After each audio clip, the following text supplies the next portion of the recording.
Hi guys, welcome back to our channel. আমি ready সেডি হয়ে বেরিয়ে পড়ছি, ট্রেন ধরবো 7:40-এর ট্রেন। আর এখন বাজছে 7:10।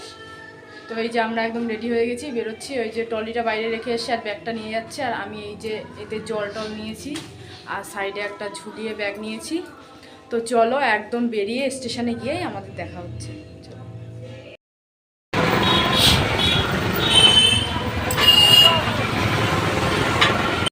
বাড়ি থেকে বেরিয়ে একটা টোটো বুক করে টোটোয় উঠে পড়লাম। তারপর এখান থেকে যেতে যেতে দেখো ব্রিজটা চলে এসছে আমাদের। তারপর সোজা চলে আসলাম একদম বনগাঁ স্টেশনে। আর এই যে বনগাঁ স্টেশনের লুকটা একটু দিয়ে দিই, প্রচণ্ড ভিড়। আর এই দেখো এদিকে সবাই চলে এসছে, পুজো টুজো চলে এসছে। আমরা একটু ফটোশ্যুট করে নিচ্ছি আর এর মধ্যে একটু ভিডিও করে নিলাম। সো গাইস, আমাদের ট্রেন কিন্তু অলরেডি চলে এসছে। 7:40-এর যে ট্রেনটা বলেছি, বনগাঁ টু শিয়ালদা। এখনো পর্যন্ত আমরা প্ল্যাটফর্মে রয়েছি, একটু পরে ট্রেনে উঠবো। এই দেখো আমাদের হাবড়া থেকে খাবার অর্ডার করা ছিল, সেগুলো কিন্তু চলে এসছে। বিরিয়ানি, তারপর ছিল রুমালি রুটি তড়কা, এইসব। যাই হোক, এগুলো কিন্তু একদম শিয়ালদা স্টেশনেই নেমে খাওয়া দাওয়া। 2 ঘন্টা জার্নির পরে আমরা অবশ্যই শিয়ালদা স্টেশনে এসেছি, কিন্তু এখনো প্ল্যাটফর্মে ঢোকেনি। দেখি কখন ঢোকে। আর এইদিকে লাগেজ থেকে সব কিছু কিন্তু রেডি হয়ে গেছে, দেখতেই পাচ্ছ যে খাবারটা বলো রেডি হয়ে গেছে। তারপর যেখানে আমাদের 9:40-এ শিয়ালদা স্টেশনে পৌঁছানোর কথা, সেখানে আমরা পৌঁছালাম 10:02। যাই হোক, অনেকটা লেট হওয়ার পরে, 20 মিনিট থেকে 22 মিনিট লেট হওয়ার পরে আমাদের শুনলাম দুরন্ত ট্রেন পড়েছে 14 নম্বর প্ল্যাটফর্মে, সেখানেই যাবো। চলো, কি সমস্যা দেখো তো। এই শুনলাম 14 নম্বরে নাকি গাড়ি দেবে, এখন শুনছি নাকি 12 নম্বরে দেবে। খালি ছোটাছুটি সার আসার নেই। সবাই দেখতে পাচ্ছে ট্রলি কীভাবে ছুটে যাচ্ছে, যেতে যেতে যেতে যেতে। যাই হোক, এখানে আমরা মিনিমাম 1 ঘন্টা দাঁড়ানোর পরে তারপরে কিন্তু ট্রেন ঢুকলো, দুরন্ত ট্রেন ঢুকলো। তারপরে আমরা পুরো একদম স্টেশনের লাস্ট অবধি যেতে হলো S2 খুঁজতে খুঁজতে। তারপর চলো ট্রেনে একদম উঠবো। যেহেতু সবাই একসাথে হুটোপাটা করছে, তাই জন্য ট্রেনে উঠতে একটু লেট হয়ে গেল। এক এক করে ট্রলিগুলো নেবে, এক একজনের 2-3টে করে ট্রলি। যাই হোক, আমি চলে এসেছি পুরো একদম। আর আমাদের কিন্তু উপর নিচ করে সিট পড়েছে। এই জায়গার উপরে একদম বসে পড়েছি।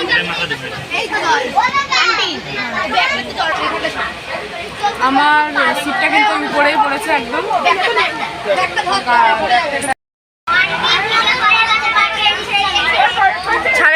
ছেড়েও দিয়েছে, আমাদের ট্রেন ছেড়ে দিয়েছে।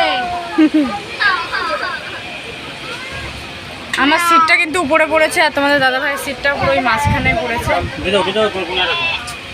যেহেতু ট্রেনটা ছাড়বে 11:20-তে, তাই জন্য ট্রেনে ওঠার ধুমেই ব্যস্ত ছিলাম। তাই রাতের ডিনারটা করতে একটু লেট হয়ে গেলো। যাই হোক, রাতের ডিনারে নিয়েছি রুমালি রুটি, আর রয়েছে এখানে ডিম তড়কা, রয়েছে পেঁয়াজ, আর কিন্তু সঙ্গে 1 প্লেট বিরিয়ানিও নিয়েছিলাম। বিরিয়ানিতে লেগ পিসই ছিল, আলু টালুও ছিল। যাই হোক, এগুলো খেয়ে নিয়ে তারপর ফিরে আসি। চলো, এখন 12:07 বাজে, আর এখন ঘুমাতে যাচ্ছি। আর বেশি কথা বলবো না, সকাল হলে তারপর দেখা যাবে। Good night. আর ভিডিওটা কিন্তু তোমরা কন্টিনিউ করতে থেকো, ঠিক আছে? চলো, বাই বাই। গুড মর্নিং বন্ধুরা, সকাল হয়ে গিয়েছে। আর দেখতে পাচ্ছ ফ্রেশও হয়ে গিয়েছে। আমি ফ্রেশ হয়ে এবার চা বিস্কুট খেয়ে নেবো। তবে কিন্তু ভেবো না যে ট্রেনের চা খাবো, একদম বিচ্ছিরি চা, এখানের চা খাবো না। তো আমাদেরই টিমের এক দিদি চা করেছে ট্রেনে বসেই, সেই চাটা খেয়ে নেবো। আর বিস্কুটও নিয়ে এসছে। এটা হয়তো মাই মমস না, যাই হোক কি বিস্কুট, গুড্ডি বিস্কুটের মতন। যাই হোক, সকালবেলা এটাই খেয়ে নিলাম। রাত্রে ঘুমিয়ে পড়েছিলাম, তারপরে আর ভিডিও করা হয়নি। সকালে উঠে চাটা খেয়ে নিলাম, একদম ফ্রেশ হয়ে ফিরে এসেছি।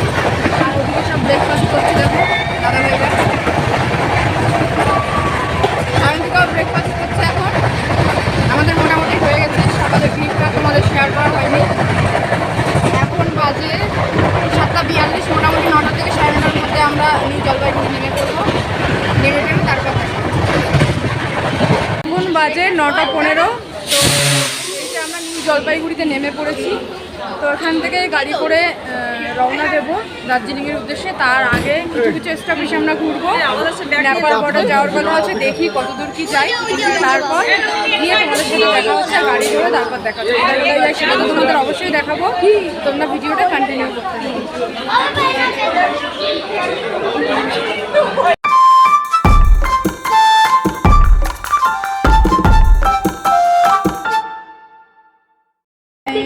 ওখানে যাওয়ার আগে তোমাদের একবার ভিউটা দিয়ে দিই, দেখো কতটা সুন্দর লাগছে নিউ জলপাইগুড়ির।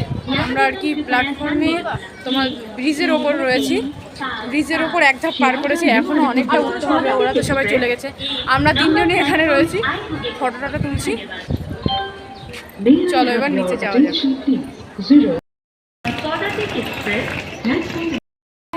মানে ব্রিজটা এমন মানে সিঁড়ি মতো নয়, আমাদের ওখানে যেরকম বনগাঁতে সিঁড়ি মতো নেই, কিন্তু সেরকম নয়, একদম উঁচুতে উঠতে হচ্ছে, ট্রলিটা মতো যাচ্ছেই না, পুরো আটকে আটকে যাচ্ছে।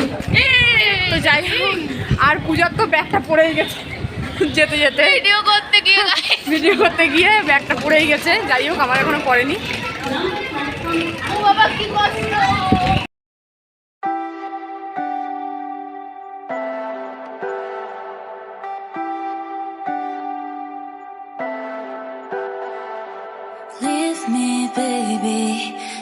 ভাইয়ের অবস্থা দেখো, পুরো স্নান টান করে ফিট হয়ে সানগ্লাস নিয়ে পুরো একদম গাড়ির সামনে দাঁড়িয়ে পড়েছে, পোজ মারছে এখানে। হ্যাঁ, আর আমাদের অবস্থা দেখো, স্নান টান করিনি এখনো।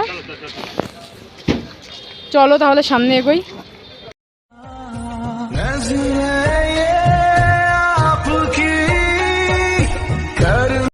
অলরেডি আমরা গাড়ির সামনে চলে এসেছি, আমরা কিন্তু এই গাড়িটাই যাচ্ছি, আর ওই সাইডে আর একটা গাড়ি রয়েছে, তো আমরা এটাই রয়েছি, গাড়িতে কিন্তু উঠে পড়েছি। অনেকটা কথা বলা বলি হয়ে গেল, যাই হোক এবার বেশি কথা বলবো না, তোমরা জাস্ট সৌন্দর্যটা দেখো। আর বলে দিই, এটা কিন্তু নিউ জলপাইগুড়ি থেকে আমরা 4 চাকায় উঠে পড়েছি, এখান থেকে তোমাদের সৌন্দর্য দেখিয়ে যাবো, আর বেশি বকবক করবো না, চলো।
দেখানোর চেষ্টা করলাম। এখন একদম হোটেলে গিয়ে কোন হোটেলে উঠছি বা রুম টুম কেমন দিচ্ছে সব কিছুই তোমাদেরকে দেখাবো, আর এর থেকে বেশি বাড়ালাম না। আর আমরা কিন্তু এটুকু বলে রাখি, নেপালের মধ্যে ঢুকে গেছি, এটা কিন্তু নেপালের ব্রিজ, ঠিক আছে। চলো হোটেলে গিয়ে একবারে দেখা হচ্ছে।